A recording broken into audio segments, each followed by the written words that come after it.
full-time reaction to Hibs 4, Celtic 2 Easter Road. Martin, I think before we go through that game, we should probably get all the qualifications out the way now that we've won the league. We're still in course for a treble, but no wins in 3, no like us, and I thought tonight maybe the red card changed the game a bit, but it's just a continuation for the last 2 games. It is. I mean, mixed emotions for me tonight. We'll probably come to it, the starting line-up team and how many of those players who started tonight will start the cup final. That'll be an interesting discussion. I'm sure we'll come to it.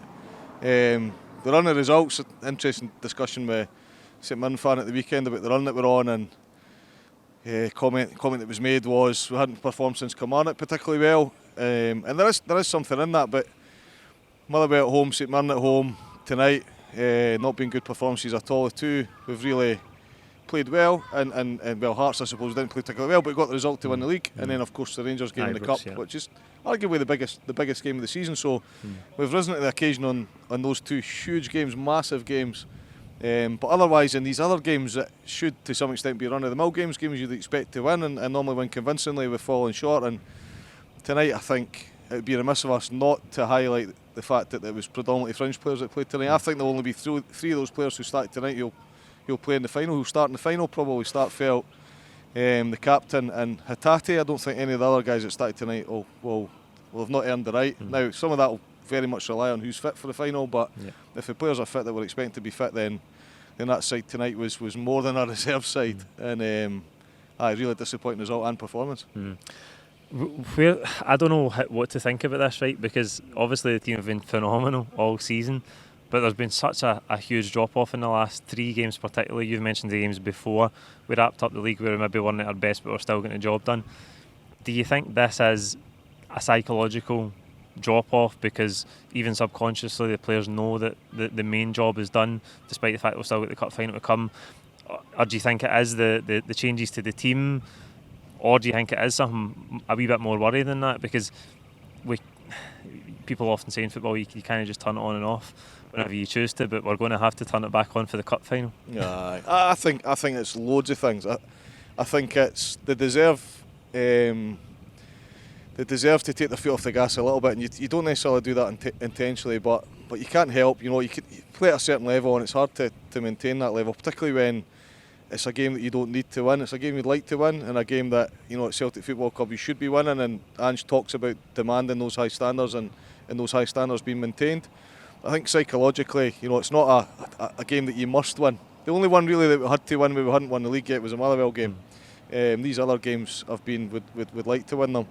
I think it's also the number of changes that have been made. I think defensively, because a lot of your performances and your leaking goals, because you leak goals, you then need to score more goals.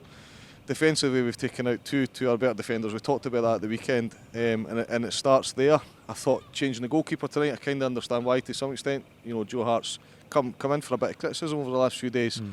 I don't agree with the criticism. I still think he's a fantastic keeper, and he's definitely our best keeper, or he's certainly significantly better than Scott Bain. We've seen Scott Bain play in a pure team right enough with Neil Lennon, but how many chances has Scott Bain been given at Celtic? And I was very surprised to hear that he's had his contract extended. So I think you start with your keeper, then you look at your defence and you think you're missing your best defender and arguably your second best defender, and then there's a bit of stability in midfield, but out wide there's not continuity. Certainly in the middle with the captain and Hatate, you have some faith, and then up front, I know got his goal tonight, but at times he flatters to deceive. I thought he had one particular move tonight where he was very, very good. He managed to hold off the defender and he got a great shot in, and then he got his goal. But overall, his performance is still nowhere near what we get from Kyogo. So I think in all areas of the pitch, other than that central midfield, which is a tiny, tiny part of the full pitch, we're far weaker than what we would be if we played our starting 11. And you can't help injuries, so we're not going to have Carter Vickers in the final.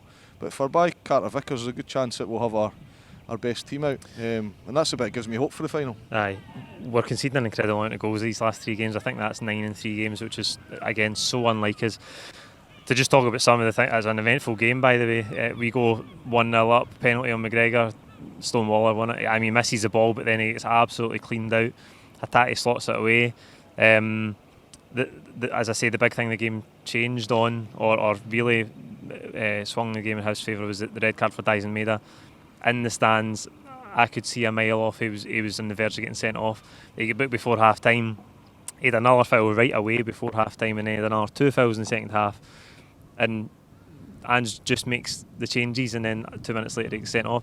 I don't know for the life of me why he left Eisenmead on the pitch. Aye, I know, it's bizarre. I mean, as it so happens, he hadn't started the game, so he'd come on, and it's not that usual to take a sub off, but it would have been the right thing to do. Aye. And when he made the tackle, the whole stadium knew he was off right away. You know, everybody knew he'd been, because you don't often remember who's been yellow carded, but everybody knew he'd been yellow carded. Why? Because he'd made subsequent tackles. Aye, and he was getting a lot of stick for the Hibs fans, Maeda tonight as well. Yeah, no, that was bizarre, and he walked off very slowly, almost feeling sorry for himself, and you thought, and to be fair, Ange gave him a wee pat in the back as if to say, you know, don't worry about it. And again, that kind of epitomises, the manager will tell us how much he wants to win these games, he wants us to play at a certain level, but I thought even his persona, when I watched him a little bit, it was a bit lethargic as well, which is unlike him. But I do think generally the game changed on the red card. I think the tone of the game, because prior to that I felt like we were in control and we could have scored and we could have, you know, moved up a gear. But after the red card, Hibs really took control of the game, and they had a period of dominance, and it looked like they could score, you know, whenever they wanted, really. Yeah, aye, I think that last 15, 20 minutes, when Hibs get level and then they go ahead, we kept giving it away. We just couldn't really get out for a period of time. I don't want to go through too much detail the third and the fourth goals. It's huge defensive errors, huge goalkeeping errors. What are your thoughts on some of the fringe players who have had game time? The jury seems to be out on the likes of Kobayashi, Bernabe. You've kind of covered him already, but this is, albeit in meaningless games, it's a chance for these guys, and I don't think many of them have really put their case forward, have they? Nah, I think the one that stood out with regards to, you know, looking like he's not going to fit in is Bernabe. I thought he was poor again tonight.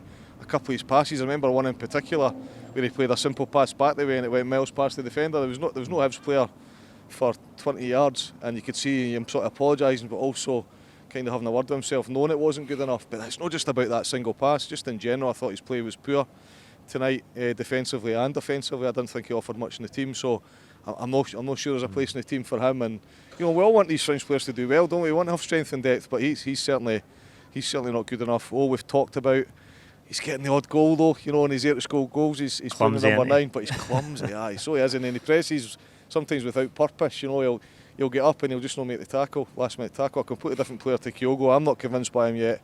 And we had a little bit of that with Giakoumakis when he was here, but you know, he got there far quicker than O has. I'm not sure any of the French players have really shown. That's the frustration, isn't it? We've got a couple of options in midfield with Moy versus O'Reilly, for example. But in a lot of areas of the pitch, we've not got strength and depth. I mean, Ralston, I suppose, he was okay tonight. He wasn't great, he was okay, and you can kind of rely on him. He's coming. Gives away the Hibs penalty, doesn't he? He does, and I thought Hibs could have another penalty as well. So he's clumsy at times, but he's proven in the past to be an asset to the team. So I suppose Ralston potentially, but Bernabe not for me. Up front, I think we need to sign another striker, if I'm being honest. Yeah. The one thing that has changed, I think Aberdeen are secure in third place now, so they don't have as much riding in the game as they might otherwise have had. Hibs have got a lot to play for tonight. You could see that towards the end of the game. They're still having a chance of overtaking Hearts in the last day of the season, I think, so that's big for them.